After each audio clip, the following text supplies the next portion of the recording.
11월 10일 목요일 하나님께서 오늘 우리에게 주신 말씀 창세기 45장 16절부터 28절까지 말씀입니다.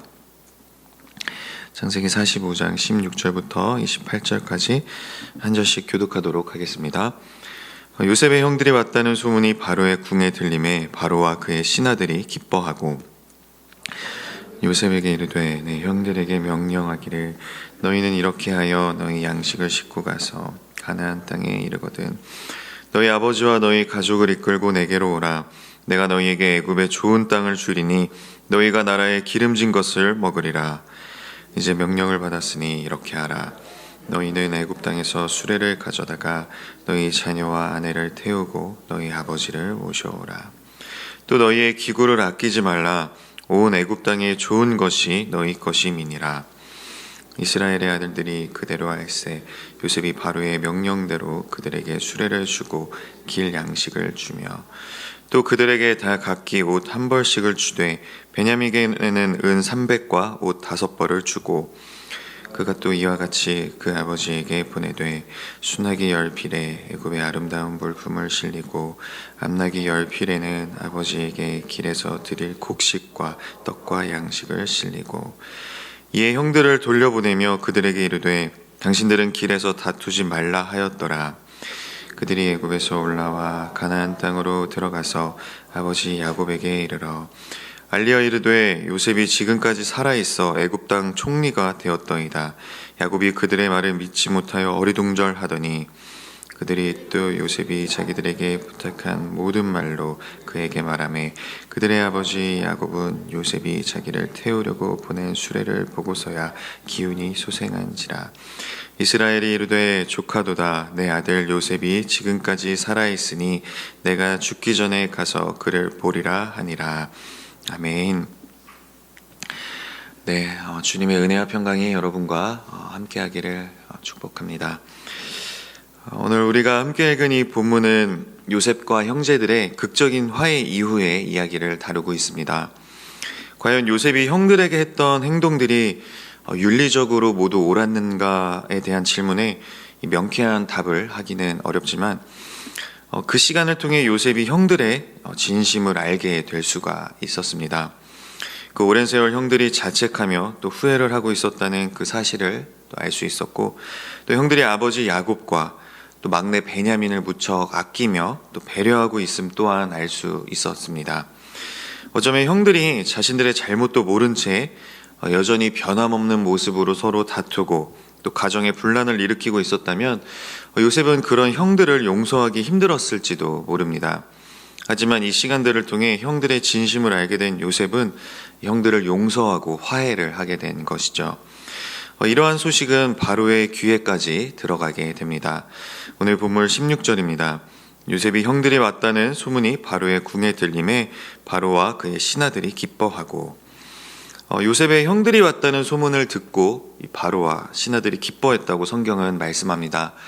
이 당시 애굽 사람들은 유목민인 이 히브리인들을 멸시하고 또 천대했었죠. 그런데 그들이 온 것을 기뻐한 것으로 보아 이 요셉이 애굽에서 바로와 신하들에게 아주 인정받고 또 사랑받고 있었음을 알 수가 있습니다. 요셉은 어느 곳에 있든지 그곳에서 인정을 받고 또 사랑을 받았었죠. 노예로 팔려간 곳이나 또 감옥이나 할 것 없이 말입니다. 그 비결은 우리가 말씀을 통해 쭉 살펴봤듯이 요셉이 언제나 이 맡겨진 일들을 성실하게 또 충성스럽게 잘 감당했기 때문입니다. 흉년을 맞았지만 총리인 요셉의 성실하고 탁월한 조치로 인해 애굽은 별 탈 없이 이 기근을 이겨내고 있었으니 바로와 신하를 비롯해 이 모든 애굽인들로부터 이 두터운 신망을 받았을 것입니다.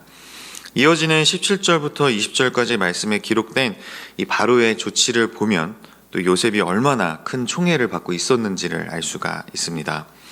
17절부터 20절까지입니다. 바로는 요셉에게 이르되 내 형들에게 명령하기를 너희는 이렇게 하여 너희 양식을 싣고 가서 가나안 땅에 이르거든 너희 아버지와 너희 가족을 이끌고 내게로 오라. 내가 너희에게 애굽의 좋은 땅을 주리니 너희가 나라의 기름진 것을 먹으리라. 이제 명령을 받았으니 이렇게 하라. 너희는 애굽 땅에서 수레를 가져다가 너희 자녀와 아내를 태우고 너희 아버지를 모셔오라. 또 너희의 기구를 아끼지 말라. 온 애굽 땅에 좋은 것이 너희 것임이니라. 이 바로는 기뻐하면서 요셉의 아버지와 또 그 가족을 공식적으로 애굽에 초대를 합니다. 이 애굽에서 세운 요셉의 그 공로와 위상에 걸맞는 이 좋은 땅과 또 기름진 것을 약속하죠. 이 애굽에 이주하는 데 필요한 모든 것을 지원해 주겠다고 하며 이 당시 무척이나 귀했던 이 수레까지 지원을 해줍니다. 당시 근동 국가 가운데 이 수레를 만들어서 사용한 나라는 이 애굽뿐이었는데요. 그런 수레를 내어줄 정도로 이런 전폭적인 지원을 받게 된 것이죠. 이 요셉을 향한 호의가 이 개인적인 차원에서 머문 것이 아니라 이 국가적인 차원에서 이 요셉의 가족들을 이 애굽의 국빈으로 초대를 하겠다는 것입니다. 요셉은 바로의 그런 전폭적인 지지 아래 이 형제들을 세심하게 배려하면서 그들의 귀향길을 준비합니다. 21절부터 24절까지 그 내용이 기록되어 있습니다. 이스라엘의 아들들이 그대로 할세 요셉이 바로의 명령대로 그들에게 수레를 주고 길 양식을 주며 또 그들에게 다 각기 옷 한 벌씩을 주되 베냐민에게는 은 300과 옷 5벌을 주고 그가 또 이와 같이 그 아버지에게 보내되 순나기 10필에 애굽의 아름다운 물품을 실리고 암나기 10필에는 아버지에게 길에서 드릴 곡식과 떡과 양식을 실리고 이에 형들을 돌려보내며 그들에게 이르되 당신들은 길에서 다투지 말라 하였더라. 여기서 주목할 것은 21절을 이스라엘의 아들들이라고 이 말로 시작하고 있다는 것입니다. 이 야곱의 아들들 또는 요셉의 형제들이라고 하지 않고 이스라엘의 아들들이라고 말한 것은 이 말에 특별한 의미가 있기 때문이죠. 이스라엘의 아들이라는 표현은 창세기 전체에서 4번밖에 사용되지 않은 특별한 표현입니다. 이 요셉의 형제들이 양식을 얻기 위해 애굽으로 왔을 때 창세기 42장 5절에서 사용이 되었고 또 오늘 본문 21절에서 이 가족들을 애굽으로 데려오기 위해 가나안으로 다시 돌아가는 그 상황에서 사용이 되었습니다. 이렇게 출발과 또 귀향이라는 이 사건을 기록할 때 이 이스라엘의 아들들이라는 표현을 사용한 것은 이들이 단지 이 기근을 벗어나 그저 먹고 살기 위해서 이 가나안과 이 애굽을 오고 간 것이 아니라는 것을 의미합니다. 하나님께서 야곱에게 주셨던 이 이스라엘이라는 이 특별한 이름으로 그 언약의 민족을 이루시기 위한 이 모든 것이 다 그 준비 작업임을 드러내는 것이죠. 이 야곱의 일가족이 애굽으로 들어가는 이 이야기는 이 자연스럽게 출애굽 이야기와 또 연결이 됩니다. 그리고 더 나아가서 이 역사의 구원자가 되시는 그 하나님의 개입으로 온 인류가 구원에 이르게 되는 그 이야기로 발전을 하게 됩니다. 결국 이 요셉의 이야기를 통해 우리가 분명하게 깨달을 수 있는 것은 이 모든 일은 우연이 없고 다 하나님의 주권과 섭리 가운데 이루어져 간다는 것입니다. 그렇다고 해서 하나님께서 다 알아서 하시니까 나는 아무것도 안 해도 되겠네 하시면 안 되겠죠. 우리는 하나님께서 이루어 가시는 그 구원의 경륜 안에서 얼마든지 적극적으로 이 일에 동참을 할 수가 있습니다. 그 방법에는 여러 가지가 있겠지만 이 오늘 본문에서 분명히 드러나는 것 한 가지가 있습니다. 바로 용서와 화해입니다. 22절 말씀을 다시 한번 보겠습니다. 또 그들에게 다 각기 옷 한 벌씩을 주되 베냐민에게는 은 300과 옷 5벌을 주고 요셉은 형제들에게 각각 옷을 한 벌씩 선물로 줍니다. 여기에서 이야기하는 이 옷은 이 어깨에 걸치도록 만들어진 이 사각형의 큰 천입니다. 일종의 외투라고 보시면 되는데요.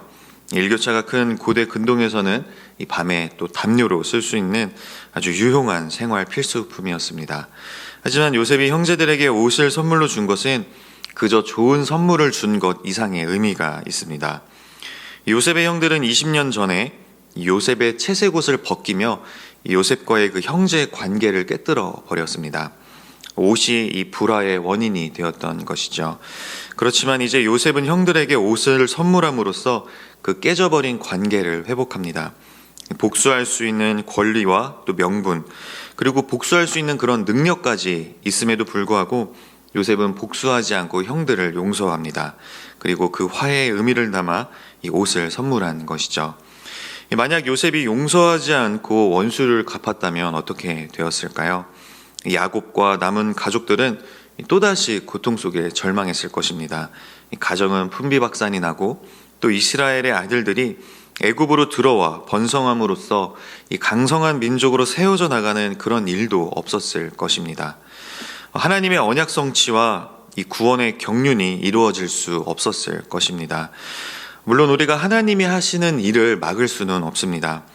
하지만 하나님은 사람을 통해 일하시기 때문에 우리가 어떻게 하느냐에 따라 하나님께 귀하게 쓰임받을 수도 있고 또는 그렇지 못할 수도 있는 것이죠. 요셉은 그 전자였습니다. 용서하고 이 화해를 함으로써 그 하나님의 섭리 안에서 귀하게 쓰임을 받을 수가 있었던 것입니다. 성경을 보면 이렇게 용서와 화해를 통해 하나님께 귀하게 쓰임받고 하나님의 일을 이루어간 사람들이 참 많이 있습니다. 끊임없이 불평하고 원망하고 또 심지어 자신을 죽이고자 하는 그렇게 대적까지 했던 이스라엘 백성들을 사랑으로 품고 용서를 했던 모세가 그렇고, 또 자신을 죽이려고 혈안이 되어 있는 그 사울 왕을 계속해서 용서하고 또 화해하고자 했던 다윗, 또 신약 성경을 보면 자신을 돌로 쳐 죽이는 이들까지 용서했던 이 스데반의 이야기도 기록이 되어 있고, 또 재물을 갖고 도망간 노예 오네시모를 용서한 그 빌레몬의 이야기도 기록되어 있습니다. 그리고 무엇보다도 갚을 길이 없는 그런 한량없는 은혜와 또 사랑으로 우리를 용서해 주시는 그 예수님까지 이 성경 곳곳에는 이러한 아름다운 용서의 이야기가 기록되어 있습니다. 이러한 용서와 화해는 깨진 관계를 회복시켜 줌으로써 이 공동체를 살리며 또 죽어가던 자를 소생케 하는 힘까지 있습니다. 오늘 본문 25절부터 보겠습니다. 그들이 애굽에서 올라와 가나안 땅으로 들어가서 아버지 야곱에게 이르러 알리어 이르되 요셉이 지금까지 살아있어 애굽 땅 총리가 되었더이다. 야곱이 그들의 말을 믿지 못하여 어리둥절하더니 그들이 또 요셉이 자기들에게 부탁한 모든 말로 그에게 말하매 그들의 아버지 야곱은 요셉이 자기를 태우려고 보낸 수레를 보고서야 기운이 소생한지라. 이스라엘이 이르되 조카도다 내 아들 요셉이 지금까지 살아있으니 내가 죽기 전에 가서 그를 보리라 하니라. 이 눈에 띄는 부분은 야곱의 기운이 소생했다라는 부분입니다. 이 기운으로 번역된 히브리어 루아흐는 마음, 영이라는 뜻입니다. 이 소생은 다시 살아났다는 뜻이죠. 즉 야곱의 영이 다시 살아났다는 것입니다. 이 용서와 화해는 공동체를 다시 살리고 그 안에 속해 있는 이들의 영을 살립니다. 용서를 한 당사자의 상처도 치유해 주실 뿐만이 아니라 그 사람을 통해 이 주변 사람들에게까지 그 은혜가 흘러가게 하는 것이죠. 예수님께서는 마태복음 5장 23절 또 24절에서 다음과 같이 말씀하셨습니다. 그러므로 예물을 제단에 드리려다가 거기서 내 형제에게 원망 들을 만한 일이 있는 것이 생각나거든 예물을 제단 앞에 두고 먼저 가서 형제와 화목하고 그 후에 와서 예물을 드리라. 이 원수된 것 또 이 중간에 막힌 그 담을 자신의 육체로 모두 다 허무시기 위해 이 땅에 오셨던 예수님은 용서와 화해에 대해서 계속해서 강조하셨습니다. 우리가 하나님께 용서받은 것 같이 우리도 다른 이들을 용서하라고 말씀하셨죠. 우리는 이 말씀에 순종해야 합니다. 요셉이라고 형들을 용서하는 게 아무렇지도 않고 쉬웠겠습니까? 하지만 하나님의 분명한 뜻을 알았던 요셉은 그 하나님의 뜻에 순종함으로써 이 형들을 용서하고 화해를 했습니다. 그 결과 야곱의 영이 살아나고 또 상처로 가득했던 가정이 회복되었으며 하나님의 주권과 섭리 가운데 귀하게 쓰임받는 그런 민족이 될 수가 있었습니다. 우리의 삶 가운데 실제로 이런 일들이 일어나기도 합니다. 어떤 전도사님께서 이 목사 안수식을 앞두고 큰 고민에 빠졌었습니다. 몇 년 전 아버지와 심하게 싸우게 되었고 아버지와 연락조차 안 하며 지내고 있었는데 이 목사 안수식이 다가오자 이 부분이 자꾸 마음에 걸렸던 것입니다. 그리고 아까 읽어드린 이 마태복음 5장 23절에서 24절 말씀이 계속해서 마음을 울리며 떠나가지 않았다고 합니다. 이 목사가 되어 성도님들에게 서로 사랑하고 또 원수를 용서하라고 권면해야 하는데 정작 자신이 아버지와 원수처럼 지내고 있으니 자신이 제대로 설교나 할 수 있을까 하는 생각이 맴돌았던 것이죠. 그래서 정말 힘들었지만 그 말씀에 순종하는 마음으로 용기를 내어 아버지를 찾아갔습니다. 몇 년 만에 만나 아버지 앞에서 무릎을 꿇고 죄송하다고 용서를 구했습니다. 그런데 아버지가 아무 반응이 없자 눈을 들어 아버지를 보니 이 아버지가 울고 계셨던 것입니다. 결국 두 사람은 서로를 부둥켜 안고 한참을 울었다고 합니다. 그렇게 서로를 용서하고 화해를 한 후 그 아버지의 축복 속에서 이 전도사님은 목사 안수식을 잘 마칠 수 있었습니다. 이 용서와 이 화해로 깨진 관계가 회복되고 죽었던 가정이 소생하게 된 것입니다. 비록 용기가 나지 않고 마음이 참 안 내킬 때가 있습니다.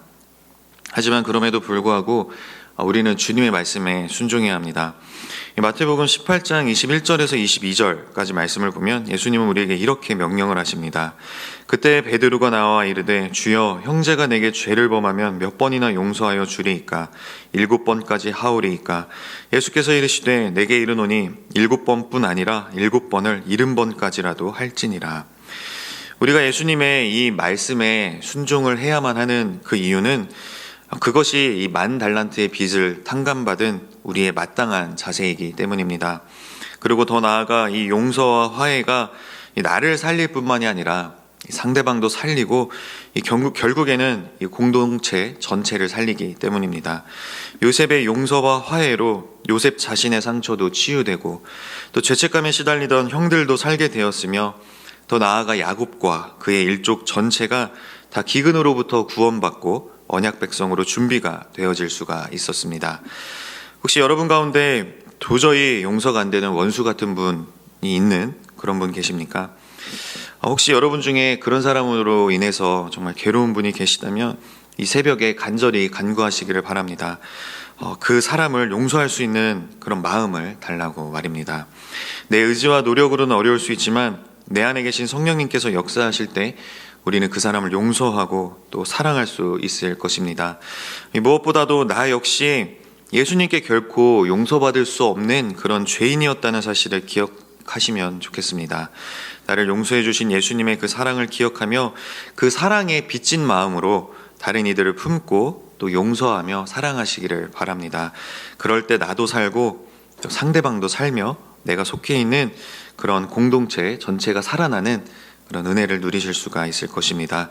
그런 저와 여러분이 되기를 간절히 소망합니다. 우리 함께 말씀을 붙들고 함께 기도하며 나아가도록 하겠습니다.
사랑과 은혜가 풍성하신 하나님 아버지 감사합니다. 결코 용서받을 수 없는 죄인이었던 저희를 죽기까지 사랑해 주시고 용서해 주신 주님께 감사와 영광을 올려드립니다. 주님께 빚진 그 사랑과 은혜를 늘 기억하며 더욱 사랑하고 더욱 용서할 수 있는 저희 모두가 다 되게 하여 주옵소서. 용서와 화해로 선을 이루며 덕을 세워나가게 하시고 저희를 통하여 공동체가 살아나며 죽어가던 자들이 소생케 되는 역사를 허락하여 주옵소서. 도저히 용서가 안 되던 그 사람을 용서할 수 있도록 도와주시고 용기 내어 먼저 화해의 손길을 내밀 수 있도록 인도하여 주옵소서. 그렇게 저희 모두를 사랑과 또 축복의 통로로 사용해 주시길 간절히 원하오며 예수님의 이름으로 기도하옵나이다. 아멘.